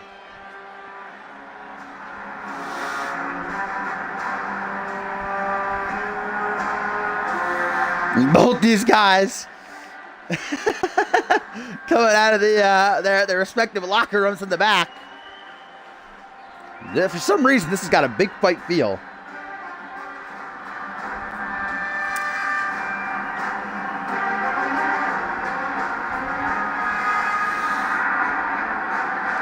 PJ Moon, the one and only, has finally found his way to CMV. And in only the handful of matches he's had, I think he's had 6 matches. Well, if you include the other games, probably had about 9. PJ Moon has proved, when he first debuted and it was announced he was going to be inserted right into the other games, a lot of guys in the back, and even some in the CMV universe, were not happy about it, feeling as though he hadn't proved himself. They didn't care that he has competed around the world, making a name for himself. A lot of people didn't know him coming to CMV. But I think that PJ Moon has definitely proved by now that he wasn't handed anything, but that he earned it. PJ Moon is looking to finally dispatch Chris Diamond so that he can move on in CMV, with the obvious goal of becoming a champion.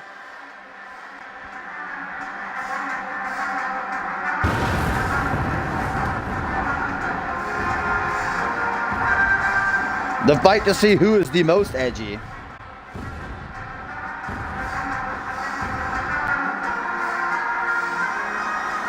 So here we go. Coming event, Matt Devious. Absolutely deadly in every single aspect. A submission artist. Strong striking ability. Very adept when it comes to these unique, unusual maneuvers that opponents just don't know how to hang with. And look at this. There's that striking aptitude I just touched on. Now reeled into one of the unique maneuvers I just touched on. An elevated cross-armed DDT.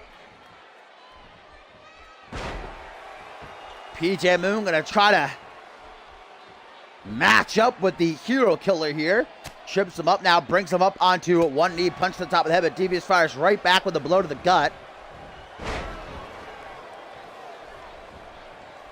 Devious takes back control almost instantaneously. I can only imagine that both Andrew Briggs and Chris Diamond, who aren't in action tonight, I don't believe either of them are even here, are keeping a close eye on this matchup, studying their opponents the best they can. I believe that Andrew Briggs and Matt Devious know each other as well as two people can know each other, but I think that definitely Chris Diamond and PJ Moon still don't have each other fully worked out, and that was very apparent in their match with the Deadly Games. The match went on for, I think, nearly half an hour. They just did not know how to handle each other, throwing everything. Eventually, of course, PJ Moon was the one who came out with the victory, and it was actually PJ Moon who originally wanted to face Diamond again, but Diamond said, "I only face you if I get to pick the stipulation," which Boone agreed to. As I said, Diamond still has not revealed what that stipulation will be. Up to the top rope, though, and Matt Devious is not what I'd say a frequent flyer. Some fan in the front row just pissed him off, though. Maybe it's Moon's best friend in attendance. I don't know. Woo! How about that neck breaker, though? I can dig it. I might not be the biggest Devious fan, but we all know I'm an Andrew Briggs guy to the day I die. So to see what Devious has done to him, certainly not happy about it. Ooh, flush super kick by PJ Moon seems to come out of nowhere. Gets him the upper hand that he needs as he is rolled to the center of the ring, and PJ Moon with that aggressive side showing from side control. Just unloading with some straight strikes to the face, and now Moon trying to think, what do I got to do here? Decides to go to the apron, fly through the air with a springboard. Shooting star headbutt to the kidney area almost. That had to hurt. I think that most things in a wrestling match hurt, though. Ties up the legs. Now wrenching back the arms and a little bit of a mini curb stomp. PJ Moon, talk about how Matt Devious is very dangerous in every single way. PJ Moon, just as much so, but look at Matt Devious go for a Muda lock here. Like I said, Matt Devious, a submission expert, knows a lot of ways to tap an opponent out. But PJ Moon able to find the exit door, gets out of that one. Looks like the damage to his neck might have been done. Rake of the eyes. PJ Moon not afraid to get dirty. I like that. Do what you got to do. Up to the top rope. PJ looks for something big, but instead perched high. Devious again with a little bit of a rolling sidekick. Lateral press. 1, 2. Only a 1 count.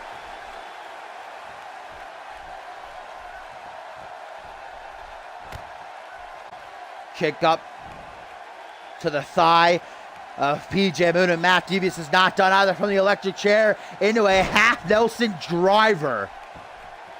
It seems like the focus of Matt Devious has shifted to PJ Moon's neck now. Goes on the attack with these forearms across the forehead.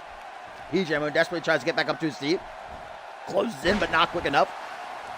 Nice counter by Moon into a Northern Lights. Don't know if that was a rope break or if Devious kicked out at 1. Either way, the matchup will continue, and PJ Moon looking for a pile driver. Going old school. Well, we know that Moon's neck is in a fragile state. Last week, of course, that takes some serious agility, boy, to go from the from the top rope of Phoenix Flash alone.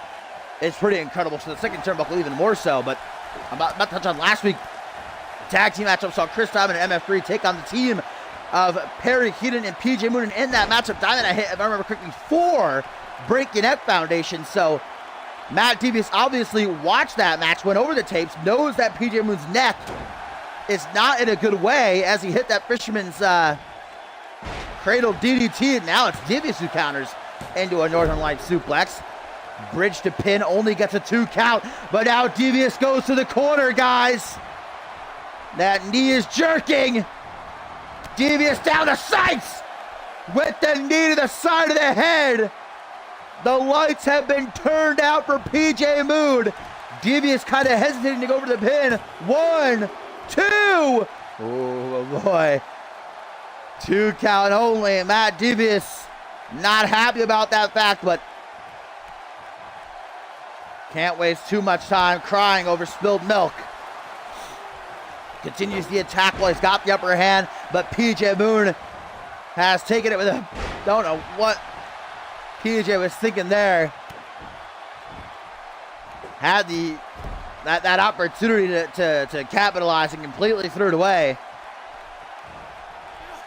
Scoop slam, reverse DDT.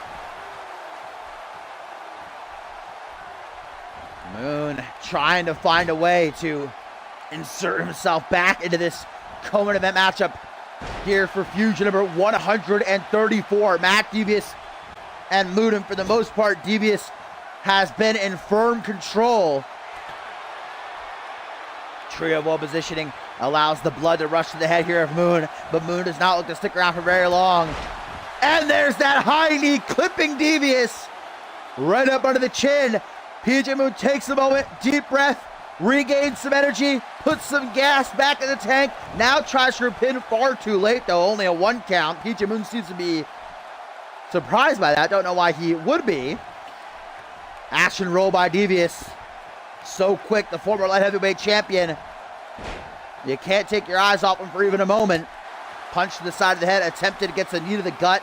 Or elbow to the gut, I should say. That's going to make it hard for PJ to breathe. Momentarily going to allow Matt Devious to bring this fight to the corner.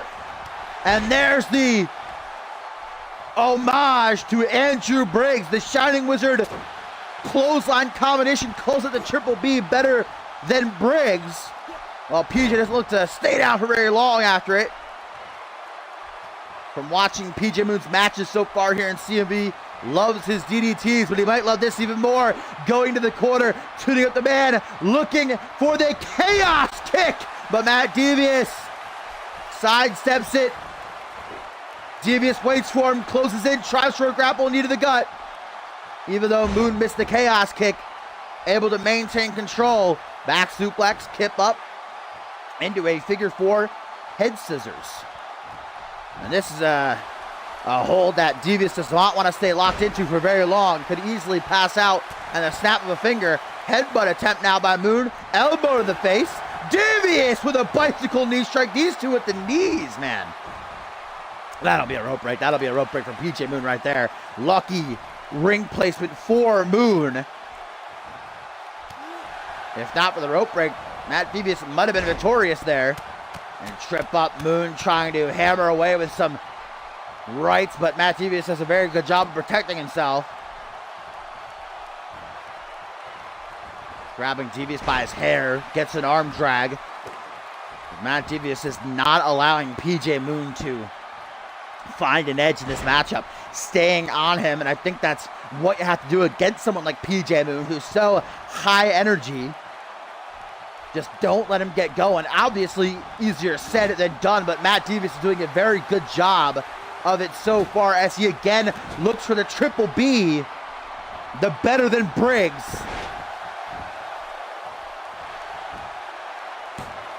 One, two. Oh, that is about as close can be.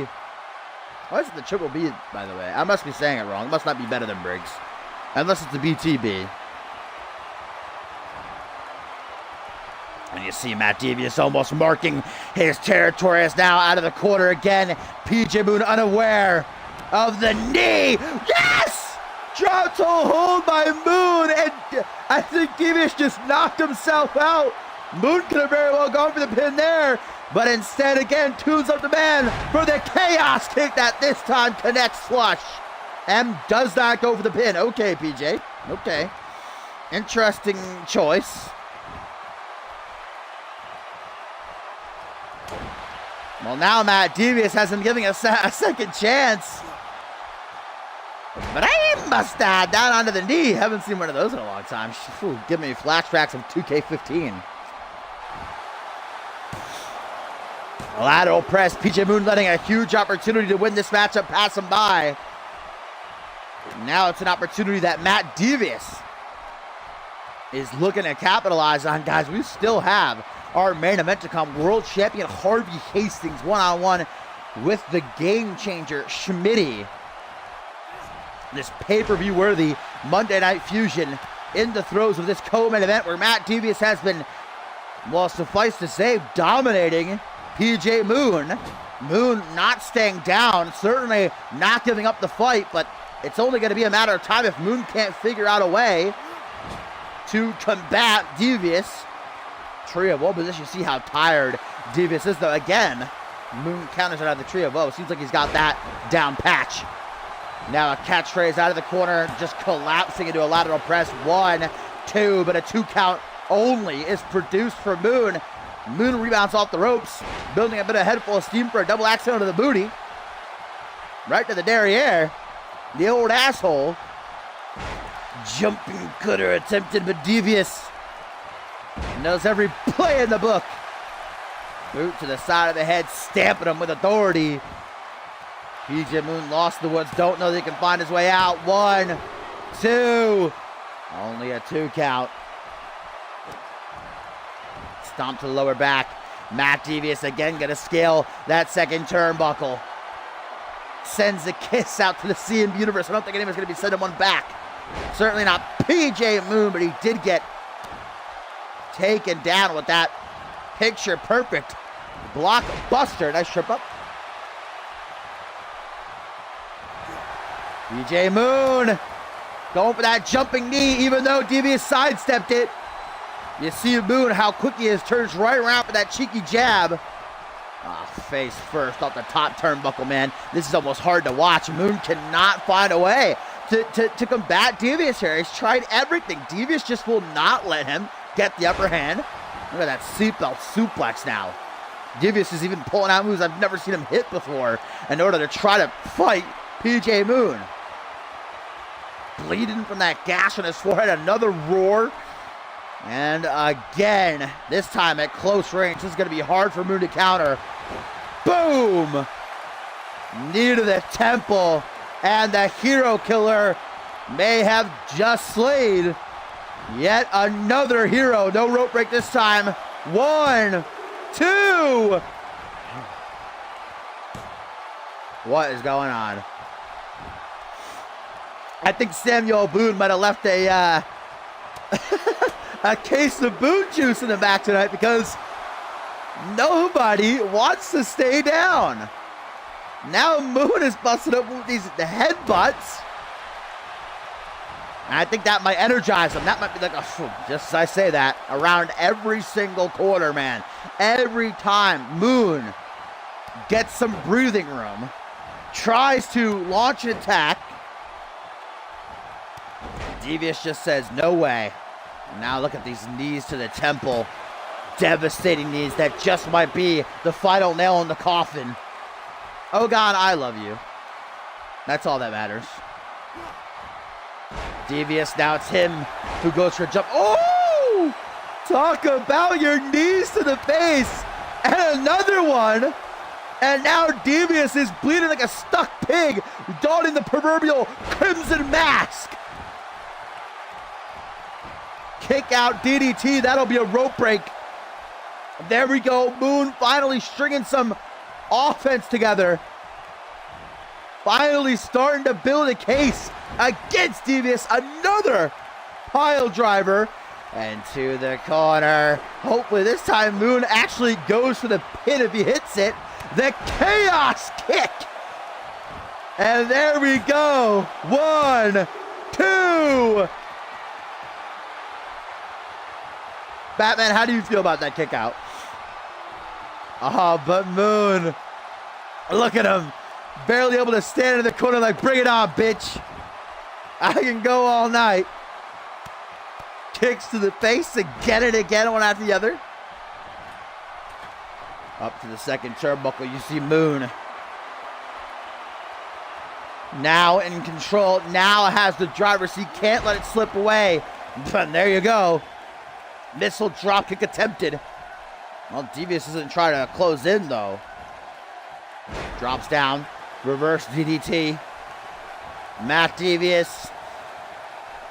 I don't know how, but still has a reserve of energy left to thrive off of. Not even sure how he can see right now. Blood all in his eyes, and Moon's bleeding too. Third time, the BTB, better than Briggs. Moon, honestly, brother. Obviously, nobody wants to lose, but Ascendant 6 is 3 weeks away. You don't want to risk an injury. And after Moon had his neck worked so viciously last week by Diamond, and that's exactly what Devious is doing here. Moon is risking injury.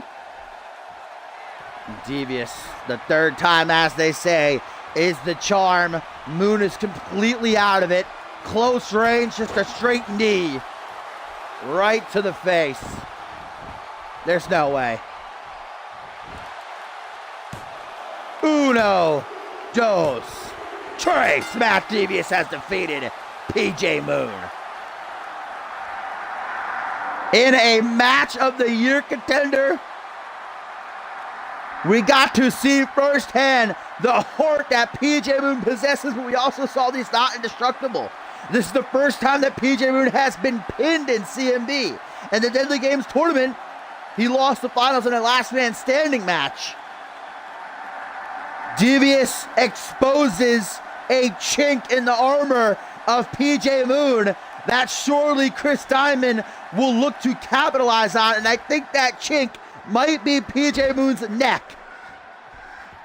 Meanwhile, Matt Devious kills another hero en route to killing the biggest hero of them all, Andrew Briggs at Ascendant. Look at that goddamn face, brother. My God. Well, we've had 3 pay-per-view worthy matches tonight. Now we're about to get another. It is our main event up next. If you heard that.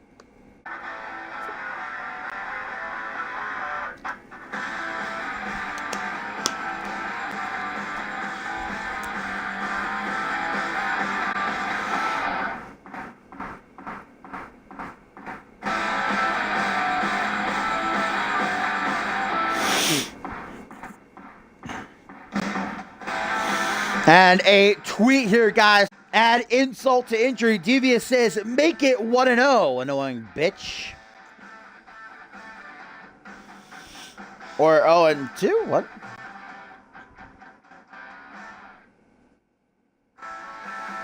I don't know. I think Devious might be a little bit loopy right now. Didn't see that huge cut he had on his forehead. Well, guys, it is time for our main event of the evening. Current World Heavyweight Champion Harvey Hastings, christened by the CMV University Psychopath, on route to headlining Ascendant 6, where he'll defend his title against the Pride of Scotland, Jacob Ziegler. Tonight he's got to be focused, backing him up. Of course, they were in action earlier. They got their asses handed to him by MLP. So Harvey is on his own, and one of the toughest challenges he has had, no doubt, his tenure as world champion, battling former world champion, the game changer Schmitty, who we now know will have one more chance, one last opportunity to prove that he, as a new man, has what it takes to defeat. After weeks and weeks and weeks of verbally challenging and Divine shutting him down, it was on last week's Fusion that Schmitty attacked Paul Divine and said, sorry that I had to come to this, but I'll do whatever I have to get a match with you. And, well, as we talked about earlier, at Purgatory, live from Schmitty's hometown, St. Louis, Missouri, Schmitty was in the crowd watching, completely blindsided by Paul Divine, who gave him a receipt for the attack and accepted the challenge. But even going forward past Ascendant 6, as Schmitty is victorious here, that puts him, boom, right in line for a shot at the World Championship.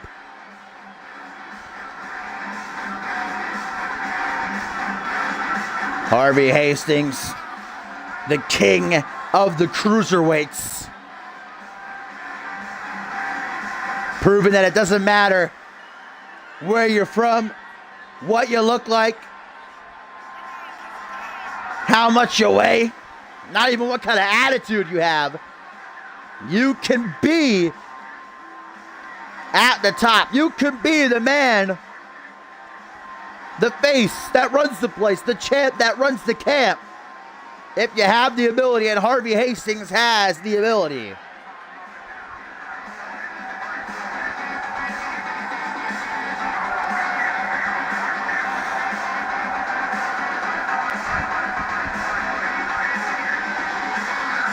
Harvey Hastings, of course, became world champion back at Homecoming 3. At Final Stand, he retained inside Hell in a Cell against Perry Keenan. But it has been a 2.5-year journey for Jacob Ziegler, the Pride of Scotland, to maintain, or I should say, rather obtain, his first one-on-one match for a world championship. Will the boyhood dream become a reality for Ziegler at Ascendant 6 in 3 weeks, or will Harvey Hastings remain atop the mountain, and will his nightmare continue to envelop CMV in darkness?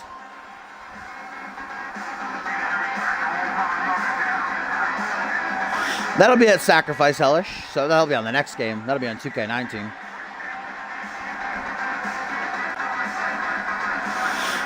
But of course, Harvey Hastings, for all that he is,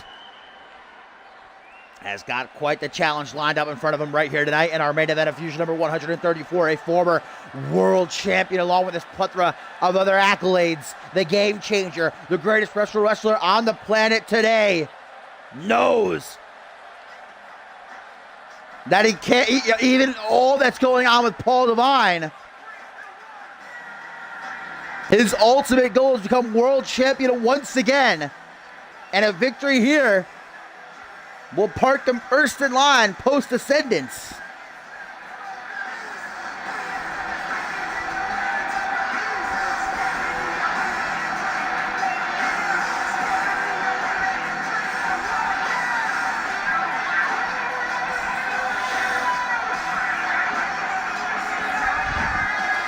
We talked about how last week wasn't exactly a good night for either Paul Divine or Schmitty. They both took losses, but earlier tonight, Paul Divine, in putting on an awesome matchup, defeated Ryan Kent. Let's see if Schmitty can match the momentum or if Harvey Hastings will slay yet another legend on his path to becoming a legend himself. Referee Murphy rings the bell. Let's get it on. Kick to the midsection and planted right out of the gate. A nice start for Schmitty. DDT, and not so much for Harvey Hastings, that you can obviously tell if you, well, unless you're blind, which I do apologize if you are. Schmitty is the bigger man. I think they might be the same height, but Schmitty is definitely bulkier. I'm not going to call him a thick boy, but Harvey Hastings is very slim, which goes to his benefit because Harvey is very agile, very, very quick. Maybe one of the quickest members the entire CMV roster across all brands, all the male brands, Fusion, NGW, Genesis, and Unmatched. And there's the old Schmitty peeking through. And Schmitty never claimed to be, really truly change in his in-ring, aptitude. His personality has definitely changed. He's become a better man, in my opinion. I think he's become a better competitor. And that's exactly what we're trying to tell Paul Devine. I'm not the man that I once was all those other times we fought. And even last year at Ascendance when I screwed you out of the World Championship, I want to say that I beat the best version of Paul Devine when he's 100% and on the greatest stage. While Harvey Hastings already busted open and Schmitty's been dominating so far. Also have to touch on is Harvey Hastings getting his face bashed in. Since Harvey Hastings has become world champion, I have not seen him manhandled like this. And Schmitty with a blockbuster. That's just about as much high flying as you will see the Game Changer do. Harvey Hastings has got to quickly turn this around, just as I say so. There he is to counter that vertical suplex in one of his own. Now tries for a knife edge chop, and Schmitty unloading with a combination. Doesn't last for too long. World champ Harvey. Throw overhead with that fireman's carry. And a side headlock. Harvey Hastings with a very wise strategy to slow things down, bring it to the mat. It's definitely not going his way since the bell rang. Standing side headlock. Schmitty quickly releases it as now he closes back in on the psychopath. Gonna drop him across that top rope. Right over the chest and the sternum. Gonna make it tough for Harvey Hastings to breathe. Gotta keep in mind that those ropes have metal in them. Copper. They're hard. Get your throat dropped across your chest. I think you can imagine, even if you've never felt them, that it doesn't feel good. Elbow drop right there by Schmitty. I can't believe what I'm seeing so far.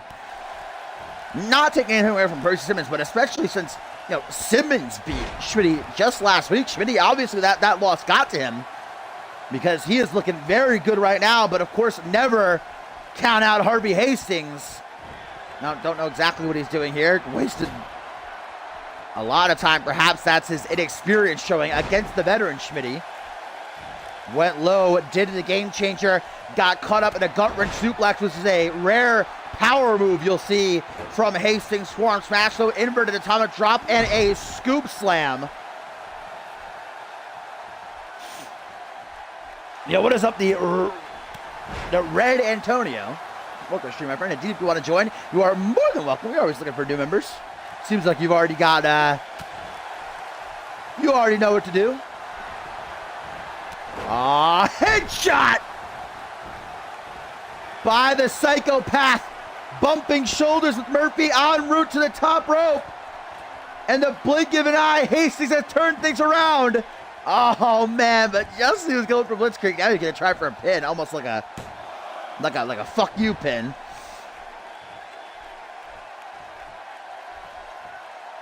Well, Schmitty now has got to know that he's in trouble. Took his eye out the ball for just a moment. And Harvey showed him that was a huge mistake he should not make again. Schmitty's still with it, though. Nice counter by Schmitty. All right. Mule kick. Oh, we have not seen this in a while. Vintage Schmitty pinpoint knee drop, targeting that cut that's opened up across the forehead of Harvey Hastings. I don't even remember the last matchup that Harvey lost, but, well, it might be right here tonight. Old school Schmitty to the pin. 1, 2, go. Nearly the 3, but it's not going to be enough for Schmitty to get the job done here. Oh no, and as soon as Harvey Hastings gets even a little bit of an opening, he looks to utilize it. That's what made him world champion. Blitzkrieg though, and Schmitty rolls out of the way. The instinct! And Schmitty, since he returned, has been tapping people out with this rear naked choke body scissors. Usually it's Harvey tapping people out, but tonight it might be him. Locked in tight, Harvey's got nowhere to go. Schmitty squeezing the life of the world champion, but Harvey refuses to tap. No mind, says the game changer. A second dose of old school Schmitty is exactly what you need. Doctor's order. To the pin. 1, 2, no! Incredible. And Schmitty's pissed.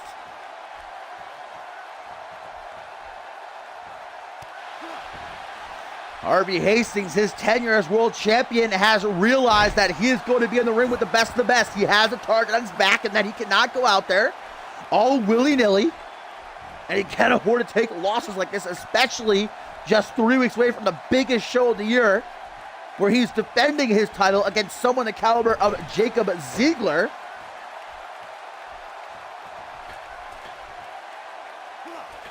It's really the rookie versus the veteran vibe you are getting from this main event matchup, though, and the veteran has been in firm control. Now Harvey Hastings is finally starting to get an edge over Schmitty. Can he maintain it, though? And can he use it to deliver himself the win is the question that must be answered. Stop onto the shoulder. That's going to make it hard for Schmitty to try to lock in that rear naked choke again. Harvey Hastings is smart. He's a thinking man's wrestler. I've said it before. Very, very dangerous is Harvey Hastings. So is Schmitty. Harvey was ready, though. Wheel kick. Hastings wipes the blood that drips down his face and into his mouth. Tastes the iron, and it fuels him. Nice sit-out lariat in the corner.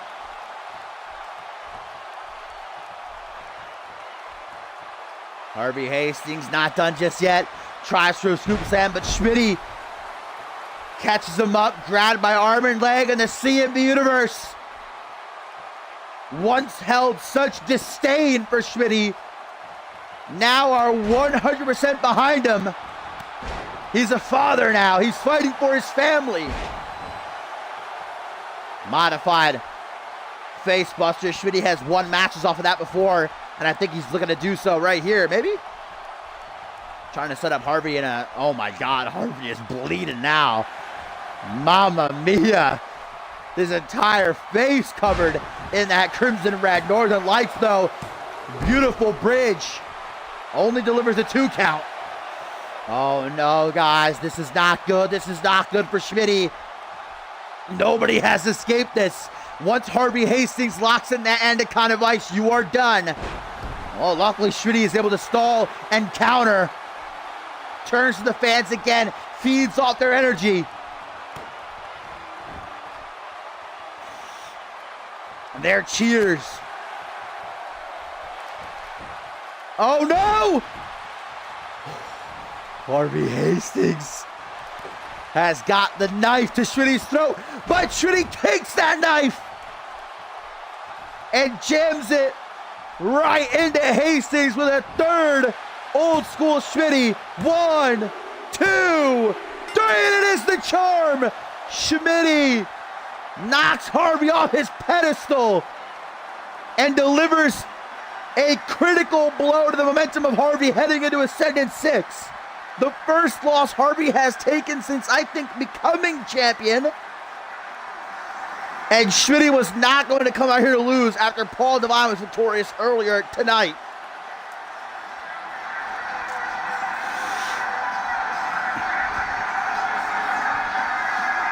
Schmitty just pinned our CMV World's Heavyweight Champion.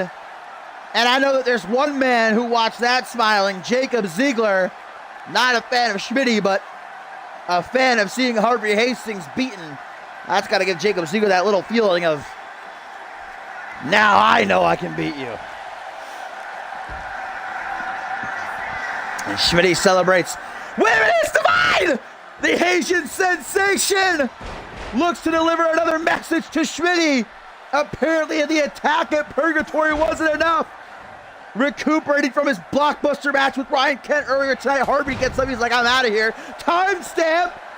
And Paul Divine letting Schmitty know nothing has changed. He is still the better man between them. And at Ascendant 6, the same result will be produced. Divine intervention.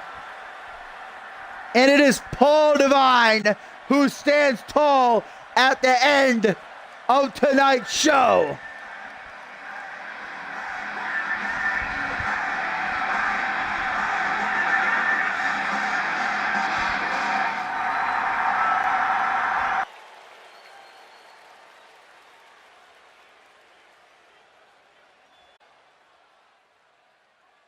Yeah, look, that's awesome.